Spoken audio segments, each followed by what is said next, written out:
Abra sua Bíblia em Lucas. Lucas capítulo 18.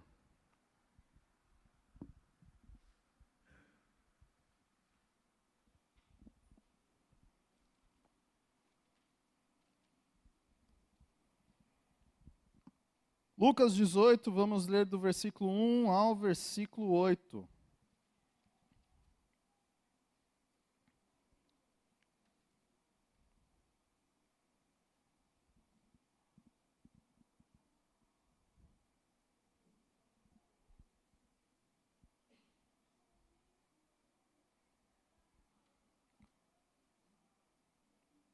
Lucas 18, do versículo 1 ao versículo 8. Ligue sua Bíblia, abra sua Bíblia. Diz assim: Disse-lhe Jesus uma parábola sobre o dever de orar sempre e nunca esmorecer. Havia uma certa cidade, um juiz que não temia Deus, nem respeitava homem algum. Havia também naquela mesma cidade uma viúva que vinha ter com ele dizendo: julga minha causa contra o meu adversário. Ele, por algum tempo, não quis atender, mas depois disse consigo: bem, eu não temo a Deus, nem respeito homem algum. Todavia, como esta viúva me importuna, julgarei a sua causa para não suceder que por fim venha molestar-me. Então disse o Senhor: considerai no que diz este juiz iníquo. Não fará Deus justiça aos seus escolhidos, que a Ele clamam dia e noite, embora pareça demorado em defendê-los? Digo-vos que depressa lhes fará justiça. Contudo, quando vier o Filho do Homem, achará porventura fé na terra? Amém. O ano está acabando e provavelmente você tem algumas pendências. Tem talvez votos que você fez e ainda não cumpriu, ou quem sabe está esperando que algo diferente ainda aconteça esse ano. Mas eu sei também que tem pessoas que aqui estão, não veem a hora desse ano acabar. Estão desejando que o próximo ano seja infinitamente melhor, porque este ano quer deixar no mar do esquecimento. Mas, irmãos, deixa eu falar uma coisa para vocês. Hoje é dia 15, é isso? 16? Então, daqui poucos dias, daqui 14 dias, 15 dias, 14 porque já está acabando, né? Nosso dígito 2018 vai mudar para 2019. E nada, absolutamente nada vai mudar. Se nós não tivermos outra expectativa, outra esperança, se não depositarmos toda a nossa confiança, toda a nossa fé, toda a nossa esperança no único e exclusivo Deus. Nossos votos, nossos olhos devem estar centrados em Cristo por meio das nossas orações. Então, por isso eu quero começar hoje de uma maneira diferente. Eu queria que você fizesse uma oração comigo. Eu queria que você colocasse a mão no seu coração e falasse: Senhor, fala comigo. E fizesse um voto. Se Ele falar com você, que você siga os preceitos dEle. Agora, se Ele não falar, e eu duvido que Ele não vai falar, porque a gente vai ler a palavra dEle, vai estudar da palavra dEle, e a palavra é dEle, é viva e eficaz, mais poderosa do que qualquer arma nuclear. Então, se Ele falar com você, você fale: eu vou seguir os seus preceitos, eu vou andar nos seus caminhos, eu vou fazer um voto com o Senhor. E Deus é tão maravilhoso porque Ele fala, né? Fala inclusive através de uns pregador fraquinho, que nem eu. Mas fala. Então, abaixa a sua cabeça. Ora a Deus.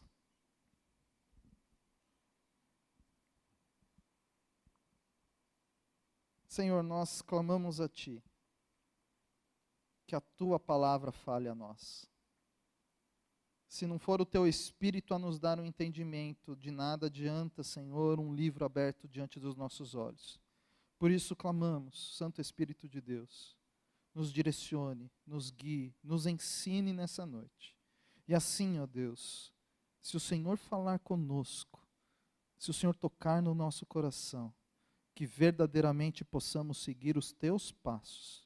É o que eu te peço em nome de Jesus. Amém.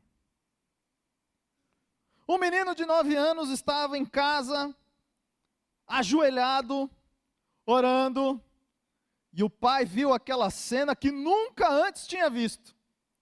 E ficou curioso para escutar a oração do menino. E o menino esperneava, clamava a Deus, falando: Deus, eu não aguento mais. Meu tio continua desempregado. Minha avó está cada vez pior da saúde. Minha irmã continua me enchendo. Eu não vou mais orar. Cansei. E o pai viu aquela cena, viu essa atitude. E é interessante que muitas vezes a gente é igualzinho esse menino, né? Fala: Deus, eu cansei, não vou mais orar. Talvez você não pronuncie essas palavras, mas a sua atitude é essa. Está orando há tanto tempo por uma situação, há tanto tempo fazendo uma petição, e cansa, desiste, esmurece, fala: Deus, não adianta. Não é verdade? Eu oro, eu passei o ano orando, e nada aconteceu. Não adianta. Eu não vou orar mais. Só que olhando para esse texto, nós vemos que é o próprio Senhor Jesus que fala: você não pode desistir de orar. Diz o versículo 1, o dever de orar sem nunca esmurecer. E Jesus, para explicar isso de uma maneira melhor, ele conta uma história, ele conta uma parábola, ele conta um caos. Ele fala sobre uma mulher, para exemplificar, fala que vinha um juiz na cidade, e aqui é como se fosse uma vila, na verdade, e monta uma tenda, e esse juiz ficava ali alguns dias, talvez até 2 semanas. Então colocava as almofadas para o juiz sentar, e ele atendia a população daquele povoado, sobre diversas causas. E eles ficavam ali, e o juiz tinha os seus assessores, que muitas das vezes eram corrompidos. Quase a gente não conhece essas coisas, né? Escorrega um dinheirinho para cá, tem uma influência para lá, faz um favor daqui, fala uma coisinha dali. E de repente, lá no meio do povo, escuta uma voz: ô doutor, olha o meu caso. Doutor, por favor, olha o meu caso, por favor. Eu fico imaginando essa cena, né? Jesus está contando uma história que, apesar de ser uma parábola, diz os historiadores, os entendidos da Bíblia, que a maioria das parábolas de Jesus eram casos muitas vezes conhecidos do próprio povo, situações cotidianas. Então eu fico imaginando uma história assim, quase como real. Uma pessoa gritando, e a sensação desse juiz ser importunado, né? Dos assessores tentando explicar para o juiz o que está acontecendo. E a mulher está lá, diz o texto que ela tinha uma pendência, esse juiz está diante dela e ela pede: por favor, olhe o meu caso. Insistentemente, porque ele não atende de imediato. Então, ao longo dos dias, passa o dia, arma a barraca de novo, põe as almofadas, está todo mundo chegando. Aí de repente você escuta: ô doutor, meu caso. Doutor, olha eu aqui de novo. Ô doutor. E vai passando, e aquele homem pomposo, juiz, cheio de autoridade, escuta aquilo e: o que é essa mulher? O que ela está fazendo? Ô, doutor! Passa mais um dia e os assessores talvez já estavam até acostumados, né? Apostando, ó, daqui a pouco ela chega. Aí começa a dar o horário, um vira para o outro, vira para o juiz. Ó, já ela grita, já ela grita. Que? Ô, doutor! Eu não disse? Olha ela aí de novo. Até o dia que esse homem se encheu, vai. Sabe esses homens poderosos que não falam nada, só vai. Chama ela. Chama logo essa mulher. Chama logo essa mulher que eu não quero mais que ela me enche o saco. E Jesus para a história bem aí. Eu queria saber qual que foi a bronca do juiz para ela, ou qual que era a situação. E é interessante que essa parábola não é para tratar a história da mulher. Não é para tratar o problema da mulher. Essa parábola é para tratar o nosso problema. A bronca, o interessante é que ele não quer resolver o que essa mulher tem, ela quer resolver o que nós temos. E Jesus diz: escutai, pois, o que ele diz. E a lição dessa parábola é o resumo, é essa: continue a orar até que Deus faça alguma coisa boa. Amém? Nós temos que orar até que Deus faça alguma coisa por nós. E aqui nós podemos aprender pelo menos 3 lições sobre oração. Aliás, queria te contar uma história. Eu não sei se você sabe, mas o Evangelho de Lucas, entre todos os evangelhos, é o Evangelho da oração. Lucas, ele começa, se você sair daqui hoje, for para casa, ler Lucas e grifar, sublinhar todos os versos de oração, você vai ver que tem mais oração do que qualquer outra coisa. E Lucas, ele começa como uma resposta de oração e termina mandando a gente orar. Lá no começo, Lucas começa a falar sobre como ensinar a Teófilo como viver uma vida com Deus. E não tem outra maneira de viver uma vida com Deus, senão tendo uma vida de oração. E o livro começa então dizendo que Zacarias teve a sua oração respondida. Nós não temos a oração de Zacarias, mas temos a história de que Zacarias estava orando por muito tempo e Deus recebe a oração de Zacarias. Como Deus recebe a nossa oração. Depois o ministério de Cristo começa com uma oração. Quando ele é batizado lá por João Batista, Lucas, que é um bom escritor, detalha isso de uma maneira incrível. Ele fala que quando Deus escolheu um jeito especial de escrever, porque estando ele a orar, o céu se abriu, o Espírito foi derramado. Olha que coisa boa.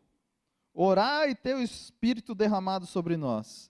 Orar e ver Deus começar uma coisa nova. Orar e um fato inédito acontecer. Estando ele a orar, o céu se abriu e o Espírito foi derramado. Meus irmãos, o céu precisa abrir sobre as nossas vidas, vocês não acham? O céu precisa abrir sobre o Brasil. O céu precisa abrir sobre a nossa igreja. Precisa que o Espírito seja derramado. Sabe aonde? Não é lá fora não, é aqui mesmo. E termina dizendo o texto, lá na promessa, né? Fique em Jerusalém até que o Espírito seja derramado. Lembra quando Jesus ascendeu? Sabe o que isso é para nós? Vem para o culto de oração, vem orar. Vem domingo, vem orar com a gente. Vem orar, gente boa. E Jesus começa esse texto nos dando esse alerta. Não desista de orar. Nós não podemos desistir de orar. Você pode desistir de fazer a feijoada, você pode desistir de comer uma pizza, mas você não pode desistir de orar. E aqui nós vamos ver 3 princípios. Primeiro princípio, não desista de orar corajosamente. Essa mulher, ela vai até o juiz, ela enfrenta aquele povo todo, porque no meio da multidão não era só ela que queria ter a sua causa atendida. Tinha muita gente que queria, tinha muita gente que precisava que o juiz interpelasse. E ela grita: ô doutor, olha a minha causa. E o texto diz que ela fica corajosa. Porque ela não está enfrentando apenas a multidão, ela está enfrentando o próprio juiz, insistindo. Nós, irmãos, precisamos nos levantar, como diz o texto de Hebreus, cheios de ousadia, cheios de confiança. Você e eu precisamos entrar corajosamente diante do trono da graça de Deus e clamar a Ele corajosamente. Você quer ver grandes coisas acontecendo em 2019? Amém, Roque, que você quer ver. Eu também quero, e para isso nós precisamos orar corajosamente. E o que é orar corajosamente? É fazer orações que somente Deus pode responder. Sabe o que isso quer dizer? Tem oração que a gente faz que a gente mesmo responde. Você já pensou? Já percebeu isso? Ah, Senhor, nós queremos reformar a igreja. Tá, o que a gente precisa? É que Deus responda sim ou não, ou a gente precisa de dinheiro para gastar? A gente precisa de dinheiro. Então, nós mesmos podemos responder. Pastor, então, como que eu faço? É simples. Corajosamente. Josué precisa terminar uma batalha. Josué precisava decidir aquele impasse. Josué então faz uma oração. Lua, pare. Sol, pare. E Deus esticou um dia inteiro. Isso dá nó nos cientistas até hoje. Corajosamente uma oração que somente Deus pode responder. Não desista de orar corajosamente. Como eu disse, de vez em quando a gente é assim, né? Mas, pastor, não adianta orar. Não adianta orar por essa igrejinha. Igrejinha não, igreja do Senhor. A Bíblia fala que foi por ela que Jesus entregou a sua vida. É a noiva de Cristo. Mas pastor, você está falando isso? Lá só tem gente ruim. É verdade. Puxou inclusive a você. Tudo igual. Inclusive a mim. Tudo igual. Pastor, mas é só um milagre. Deus fez um milagre na nossa vida, por que não pode fazer na vida dos outros?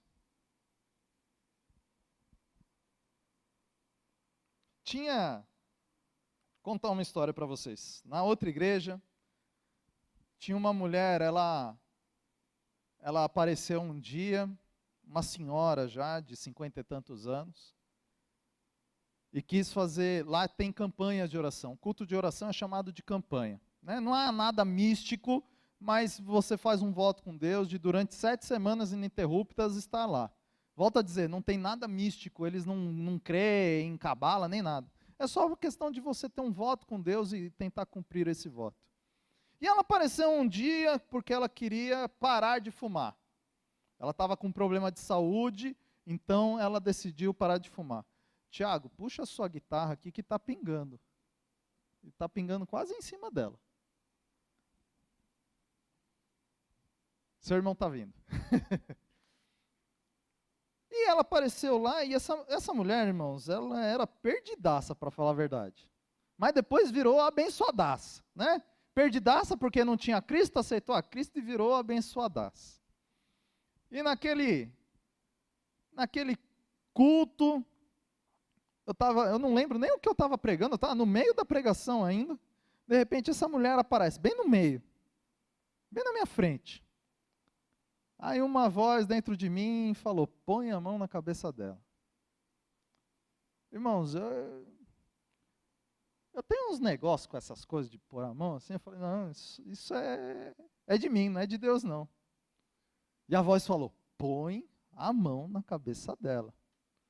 põe a mão, é Deus ou é eu? É Deus ou é eu? Põe a mão. Eu falei, Senhor, e eu tentando ir para o final, eu falei, isso não faz sentido, eu tenho que terminar a pregação, eu preciso terminar, preciso fazer diferente. A mão na cabeça dela. Olha, se era a voz de Deus ou se era a minha voz, eu não sei, eu botei a mão lá. E aí orei por ela, ela aceitou a Jesus. Isso foi num culto de segunda-feira. No domingo, me aparece essa mulher de novo e dá um bilhetinho para o diácono. O diácono veio e me entregou. Pastor, como pode uma mulher de 50, acho que estava com 54 anos, 54 anos como eu, está se sentindo que nasceu de novo? É uma paixão por Deus, é uma vida nova com Deus, é um caminhar novo com Deus, é um propósito novo com Deus. E essa mulher começou a frequentar a igreja, e junto com ela veio a nora, que já era da igreja, uma menina, tinha mudado de igreja, e eles apareceram num dia com o filho dela. Esse filho dela tinha mais ou menos o meu tamanho, mais uns 100 quilos. Mas não era gordo não, gente, é puro músculo. Pensa num homem com uma cara de invocado, bravo, marrento, tatuagem assim no braço, pá. E aí eu cheguei, assim que eles entraram na igreja, fui cumprimentar, o camarada olhou assim, mediu dos pés à cabeça, oi. Sentou, ficou o culto inteiro, eu falei, ih, rapaz, esse camarada não gosta de crente não. E dito e feito, no final do culto a mãe dele veio falar, pediu oração por ele, mas falou, olha pastor, não vai falar com ele não, que ele não gosta de crente. Falei, ah não, eu também não, deixa eu ir lá. Fui lá, tudo bom, vamos orar juntos? Orar junto? É, só uma oração, tal. Aceitou, mas naquela. Oramos juntos, foi embora, não apareceu mais na igreja. Mas a mãe, a nora, a esposa continuaram vindo. Só que eles moravam os três juntos dentro de um apartamento pequeno, lá no Ruge. Irmãos, por mais que você ame sua sogra, seu sogro, né? Por mais que vocês se dão bem, morar junto é um bicho complicado, não é verdade? Se morar junto com a esposa, com o marido já é complicado, imagina com o pai dos outros. Um dia essa menina me aparece chorando na igreja. Pastor, a gente brigou feio, toda a família brigou feio, os três não falam entre eles. O que eu faço agora, pastor? Eu quero que o Gilberto se converta. Eu não vou abrir mão dele. Eu falei, vamos orar junto. Vamos fazer um propósito de oração junto. Mas ao mesmo tempo pensando, o que vai ser desse casamento? Morando junto, debaixo do mesmo teto, com princípios diferentes, é só Deus. E ficamos um bom tempo orando junto, e eu falei, isso agora não vai dar certo. Passou um tempo, o pastor Márcio chamou um pregador. Irmãos, eu juro que foi uma das piores pregações que eu vi na minha vida. Sabe aquela pregação que o camarada está perdido, não sabe se ele vai, se ele volta, e estava se estendendo demais no culto. Eu olhava assim para as pessoas olhando para o relógio, meio que tentando olhar para o pastor Márcio como se dizendo, vai lá, acaba logo o culto que não dá mais, está ficando tarde, um culto durante a semana. E para ajudar ainda, ele falava de um jeito manso, tranquilo, que o povo, quem não estava olhando no relógio, estava olhando para o relógio assim, né? E o Senhor amado. E aí no final do culto, no final da pregação, já tinha passado quase meia hora da pregação, do horário normal. Ele, irmãos, nessa noite, eu queria fazer um convite. Quem quer aceitar Jesus como Senhor e Salvador? Eu pensei, Senhor, uma pregação dessa, como alguém vai? Mas... Amém, deixa eu fechar o olho, baixei a cabeça, a hora que eu abro o olho, quem está lá na frente, de pé? Justamente o Gilberto, entregando a sua vida. E esse homem, irmãos, hoje é líder do Ministério de Casais de uma igreja em São Caetano.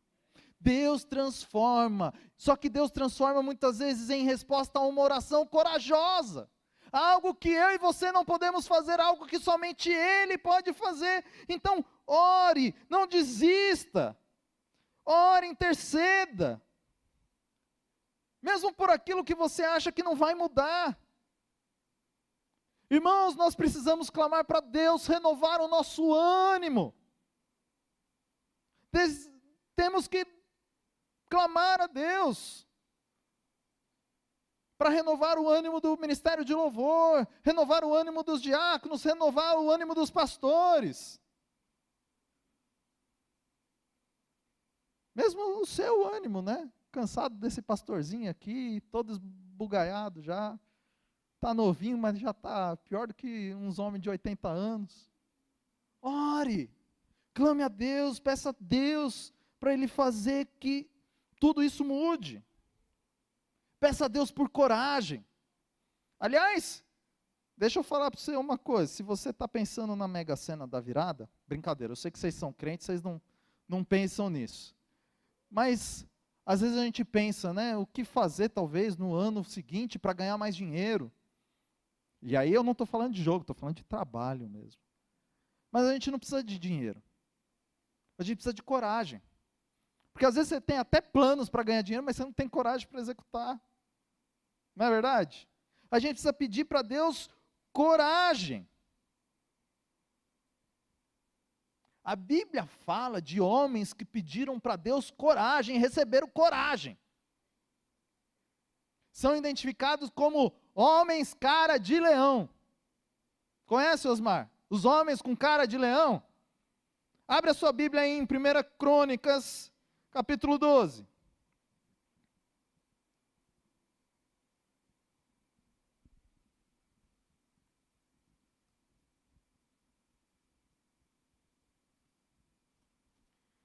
Primeiro Crônicas, capítulo 12.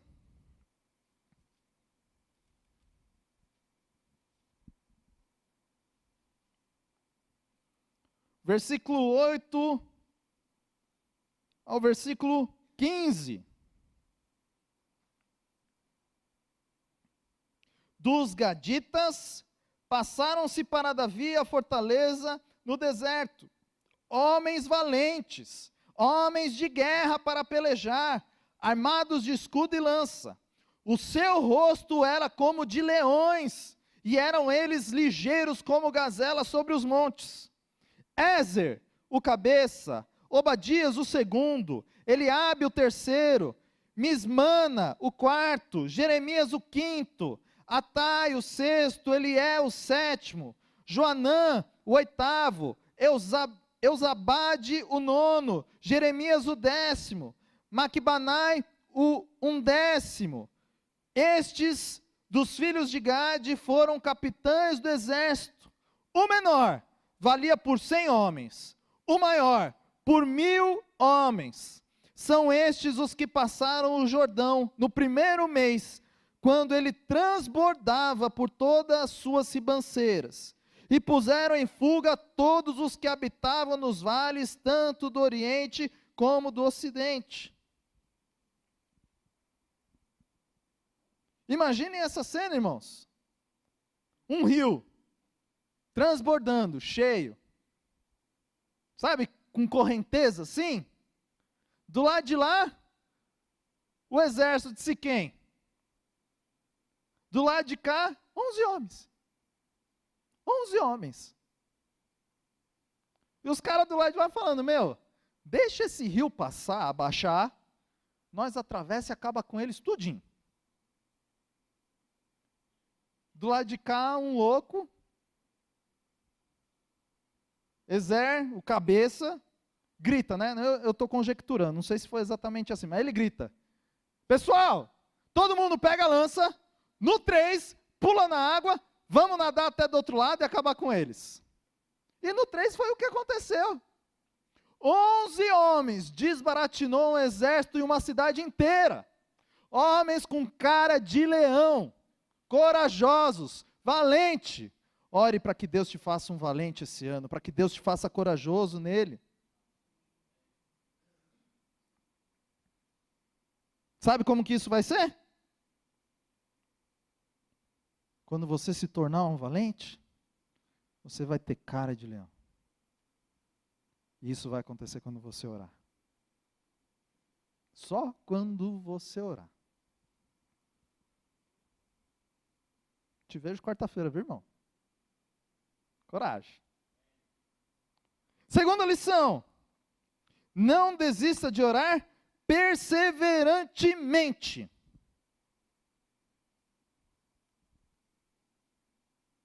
Essa mulher ia todo dia lá. Como que ela falava? Ô doutor, minha causa, doutor. Doutor. Os assessores, olha ela. Ela vai gritar. Ô doutor, falei. Eu fico imaginando o juiz, né? Já sentia aquele calafrio, só de escutar a voz daquela mulher. Que essa mulher está aqui de novo? Ô, mulherzinha chata. Talvez ele ia dormir, até escutava a voz, né? Doutor.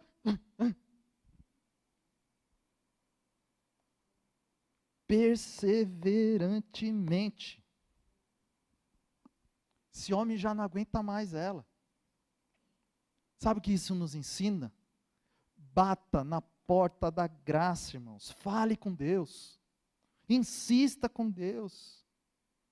Diga a Ele: Senhor, eu preciso que o Senhor julgue a minha causa. Senhor, eu preciso que o Senhor intervenha por mim. Mesmo que você já orou 10 vezes, continue orando. O exemplo que Deus dá para nós na Bíblia, no Evangelho de Lucas, é de Simeão. Há anos Simeão está orando. A última vez que um profeta apareceu naquela terra foi há 400 anos. Mas Simeão continua orando. A Bíblia fala que ele já está com 80 anos, ele continua: Senhor, traga o Messias, cumpra as suas promessas. Senhor, traga o Messias, traga o Messias. E de repente no templo aparece uma mulher, uma menina de 16 anos, com um bebê no braço, seu marido. Esse homem vai lá, pede licença, pega aquela criança e... Ah, Deus, pode despedir o teu servo, porque o Messias já chegou. Há quanto tempo você não ora para que Jesus volte? Nós estamos perdendo o costume, irmão. Nós estamos nos tornando frouxos em oração. Nós precisamos parar definitivamente com esse negócio de: eu já orei demais, não tem mais jeito, já orei tanto, meu Deus, isso não é possível, eu oro tanto, há tanto tempo e Deus não responde. Lucas capítulo 18, o texto que nós estávamos lendo, abre lá de novo e olha o que diz o versículo 7. Não fará Deus justiça aos seus escolhidos, que Ele chama que clamam dia e noite, embora pareça o quê? Pareça o quê?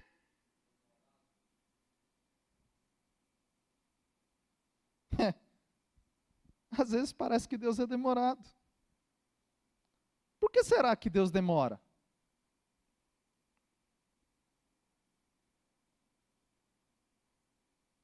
Sabe por que Deus demora? Resposta de criança: porque demora, uai. Deus agora precisa dar satisfação para a gente? É óbvio. E engraçado que quando Deus demora, tem gente que esquece que é menor do que Deus, né? Aí determina. Mas não determina para as coisas, determina para Deus. Deus, eu determino que você faça isso. Romanos 9:20 fala: quem és tu, ó homem, para interpelar a Deus? Ou seja, quem é você para mandar em Deus? Um dia desse eu estava conversando com uma pessoa a respeito desse assunto. Eu falei, tá bom, você acha que funciona? Fala para o seu cachorro, em vez de falar au, au, determina para ele que ele fale miau. Eu quero ver. Tem muito crente, mesmo sendo mulher, que é muito macho, né? Nessa oração. Eu vou fazer um teste com vocês hoje. Homens abençoados, olhem para mim. Vai para casa hoje, chega em casa, olha para a mulher e fala, mulher, eu determino que você faça o café. Eu quero é ver. Quero ver. Não manda nem em casa, vai mandar em Deus? Duas razões por que Deus demora. Primeiro, muitas vezes Ele demora para nos mostrar que aquilo que a gente está pedindo, que aquilo que a gente acha que a gente precisa, na verdade a gente não precisa. Você está orando há tanto tempo, e o tempo que Deus usa em não te responder te mostra que aquilo você não precisava. Já orou por alguma coisa assim? Ai, eu quero tanto, eu quero tanto, eu quero tanto, eu quero tanto. Aí o tempo vai passando, você vai vendo que aquilo que você tanto queria não era bem aquilo que você queria. Ou que não ia te dar o mesmo resultado que você pensava que ia te dar.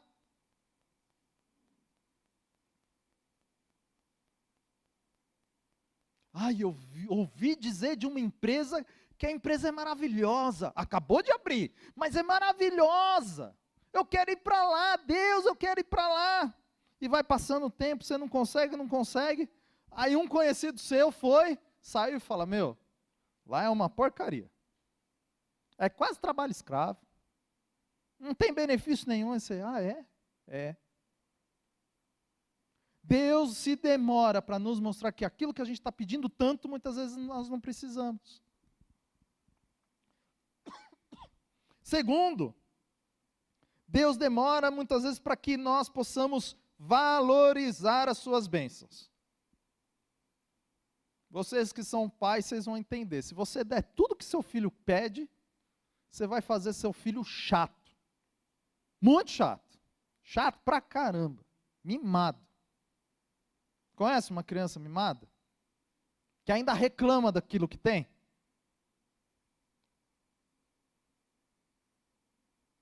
Sabe, irmãos, a gente precisa ver que muitas vezes é isso que acontece com a gente.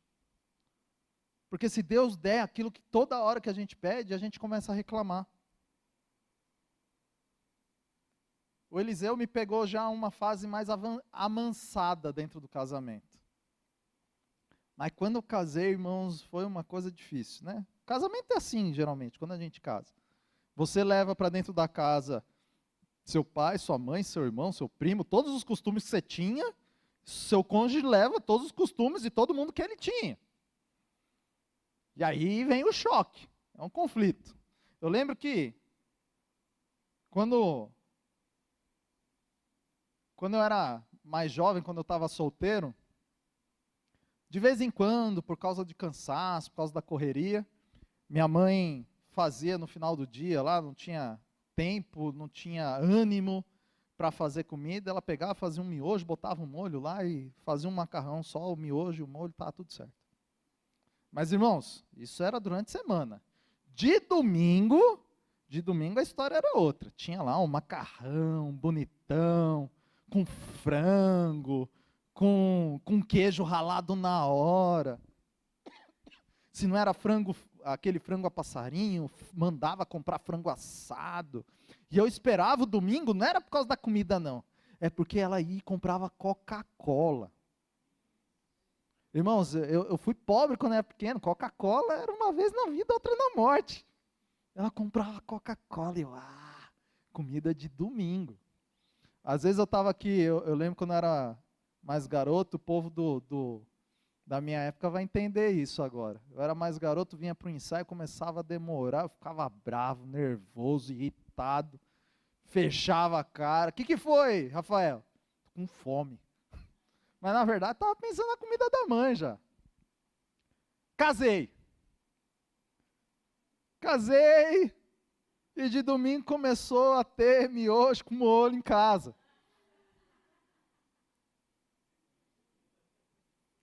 Aí foi passando o tempo, miojo com molho. Aí um dia, a Joelma fez lá, eu sentei, olhei para aquilo. O que foi? O que foi? Ué, mas o que tem? Tem cabelo aí? Obrigado, querido. Chegou na hora certa. Deus abençoe. Pode deixar.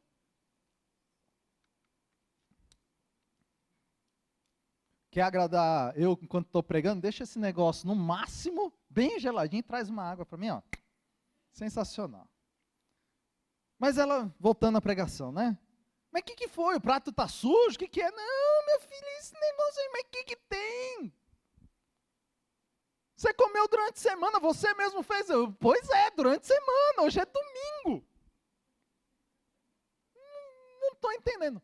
Mulher, me fala uma coisa, o que você comia de domingo? O que sua mãe fazia? Miojo com molho. Entende? Que as coisas são diferentes. Aí eu, tá bom. Não, me fala, o que é, qual é o problema? Eu falei, não, aí expliquei para ela lá. É isso? Eu falei, é. Tá bom. Passou 2 domingos, cheguei em casa, lasanha, frango assado, farofa. Para que tudo isso, mulher? De domingo!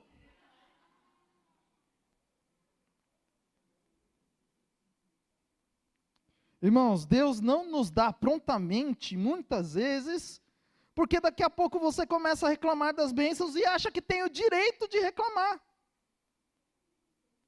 Você acha que não é fruto da graça e da misericórdia de Deus.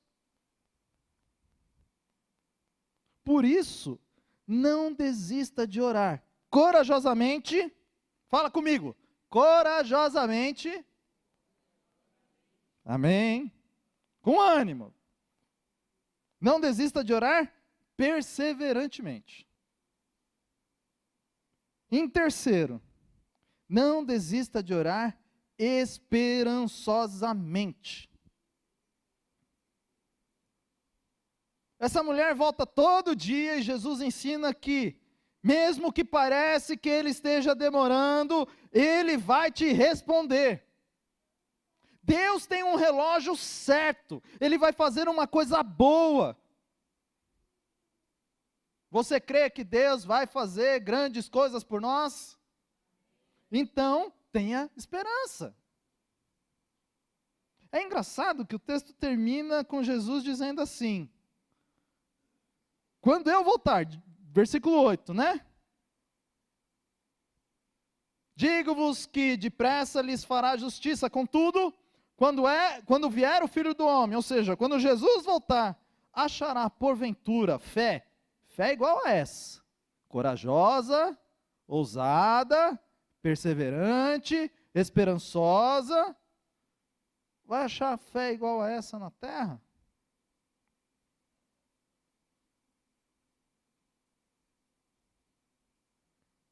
Você já desistiu de orar pela volta de Jesus? Quanto tempo faz que você não ora por isso? Esses dias eu estava conversando com um jovem, e eu falei para ele, escuta, ora para que Jesus volte. A gente acabou de cantar, Maranata, ora vem Senhor Jesus. Mas parece que isso a gente só fala nas músicas. A gente não ora mais. Os mais antigos oravam, os nossos pais oravam, os nossos avós oravam, e nós não oramos mais. Jesus, volte!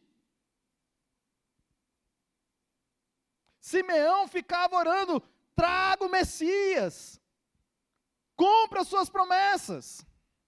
O Messias já veio, mas nós não falamos mais, volte Messias, nós não falamos mais. Aí eu falei para o jovem, ora para que Jesus volte. Ele falou, pastor, tem certeza? Não posso esperar mais um pouquinho, não, pelo menos até eu casar. Só falta mais um ano. Parece papo de louco. Mas, irmãos, nós precisamos orar. Orar para que Jesus volte.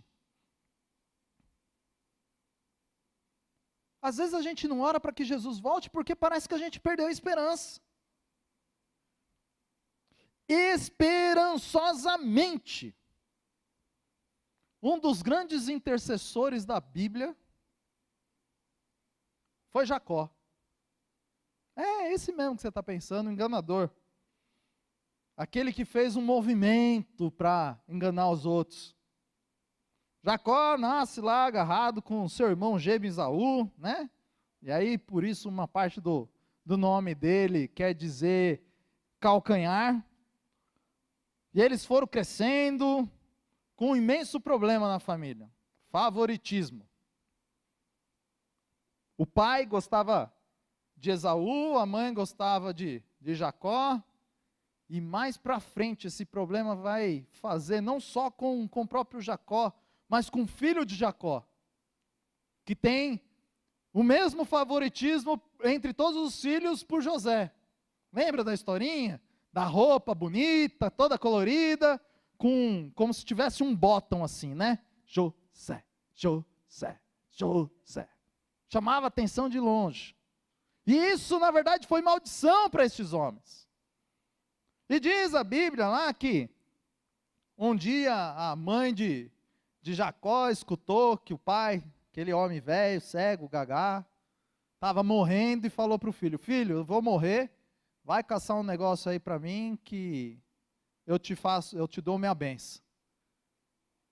E aí a mulher vira para Jacó e fala: Jacó, seu irmão foi caçar, mas se prepara, entra no quarto do teu pai e pede a bênção para ele. Que a bênção tem que ser sua, não é do seu irmão não. Afinal, eu amo mais você do que seu irmão. Mas mãe, Esaú é peludo, fala grosso e gosta de caçar. Eu sou o filhinho da mamãe, né? Não tenho pelo, falo fino, gosto de cozinhar. Ele gosta de um perfume diferente. Ele gosta daquele perfume lá da revista do Jequiti. Eu gosto de um Calvin Klein. É diferente. Moleque, faz o seguinte: põe uma pele de bode aí em cima de você, entra lá e pede a bênção para o seu pai. E é o que acontece, né? Ele, o pai, é você? Sim, sou eu. Vem cá, deixa eu dar um cheiro em você. Ele foi, passou o perfume do irmão, né? Deixa eu passar a mão em você. Sentiu a pele do bode? Fala, o cheiro é de Esaú. A pele é de Esaú. A voz parece a de Jacó. Não, pai, sou eu. E ele vai lá, abençoa. E aí está terminando a bênção. Escuta, o pai! Esaú entrou. Jacó tremeu tudo. E diz a Bíblia que, ao saber daquilo, Esaú falou: quando meu pai morrer, pode trazer 2 caixões, porque eu vou matar Jacó. Ele roubou a minha bênção. Jacó sai fugido. Vai para outra cidade lá, que a sua mãe meio que ajeitou já, né? Um casamento assim, vai lá na terra do meu irmão, tem umas mulheres lá. Mulher difícil. Igualzinho crente.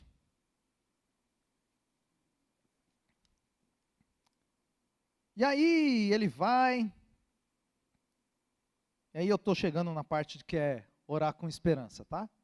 Ele vai para lá e fica lá, chega naquele lugar, põe uma pedra como travesseiro e começa a orar.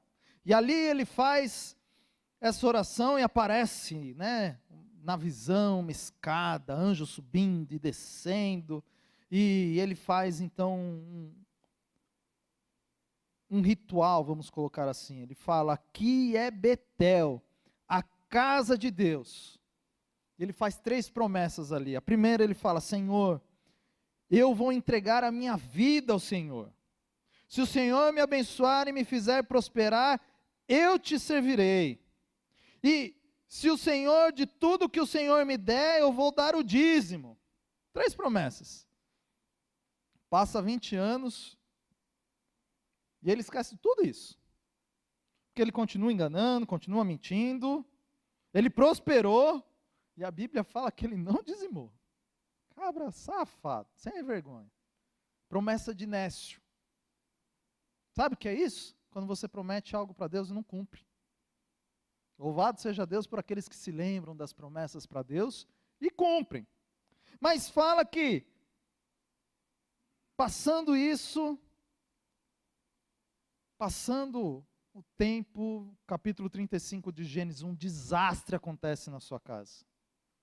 Sua filha está andando sem a companhia dos irmãos e acaba encontrando com um homem, um siquenita, um homem da terra de Siquém. Esse homem gosta dela, mas abusa dela. E cai a dor, o desespero sobre ele, sobre os irmãos dela. Vocês se lembram que, depois disso, vocês conhecem a história, eles matam aqueles homens depois de terem feito um pacto com eles. E aí Deus aparece para ele. Tem 20 anos que ele fez aquele altar.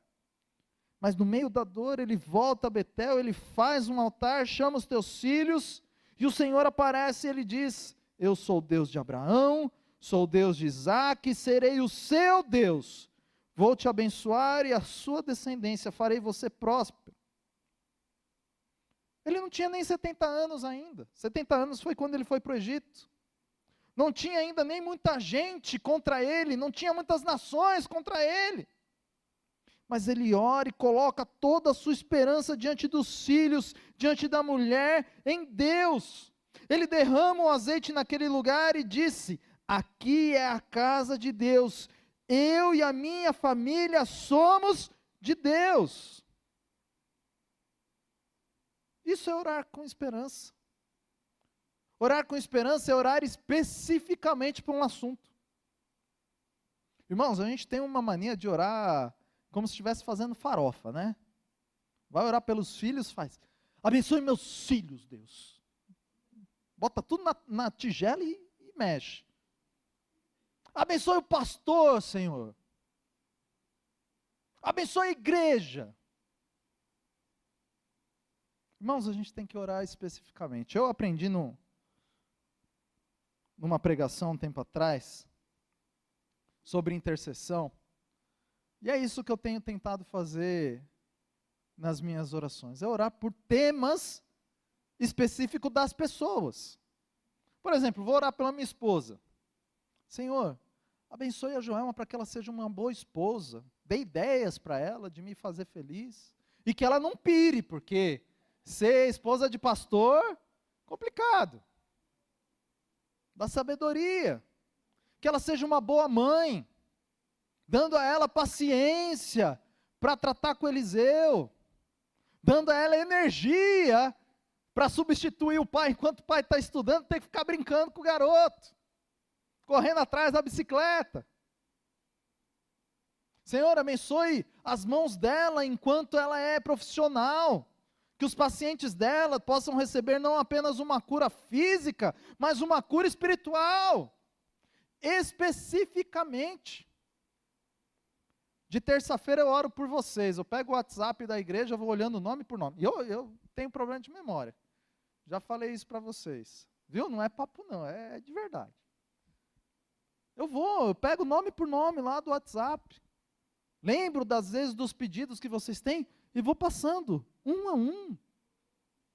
Nós temos que orar especificamente uns pelos outros. E eu faço isso porque senão eu esqueço. E a gente precisa ter esse hábito, senão cai na mesmice de orar genericamente. Ah, Senhor, abençoa aí, abençoa aí.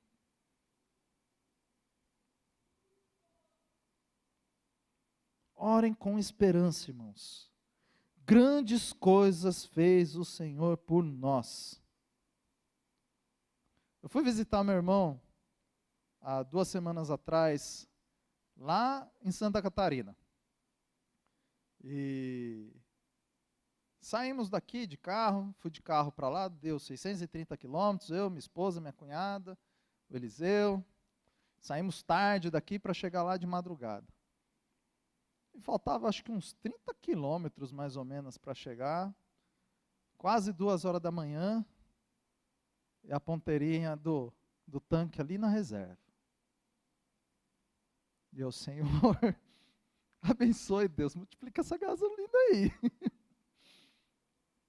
Mas eu quieto, não falei nada.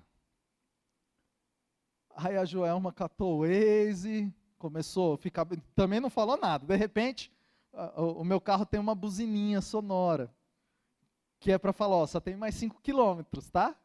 Fez pé.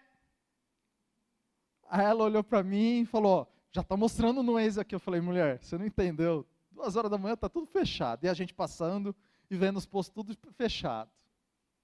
5 quilômetros, né? Rodamos quase 20. Senhor, né? Abençoa aí. Senhor, multiplica a gasolina, faz com que o carro não pare. Chegamos até um posto, graças a Deus. Abastecemos, seguimos viagem, mais 5 minutos cheguei no meu irmão. É orar com esperança de que Deus vai de fato responder a nossa oração. Por isso, não deixem de orar. Não desistam de orar. Não importa o tema da sua oração, ore corajosamente, ore ousadamente, ore perseverantemente, ore com esperança. Porque Deus responde a oração. Lembra do hino? Deus ouve a oração, não, Deus olha o coração e responde a petição, tua fé Jesus contemplará. Fica para o próximo domingo, tá, gente? Esse hino é... Nós precisamos orar, não desanimar. Primeiro versículo que nós lemos é uma ordem de Deus. Disse Jesus uma parábola sobre o dever de orar sem nunca esmurecer, sem nunca desistir. Que assim você possa ter sua vida em nome de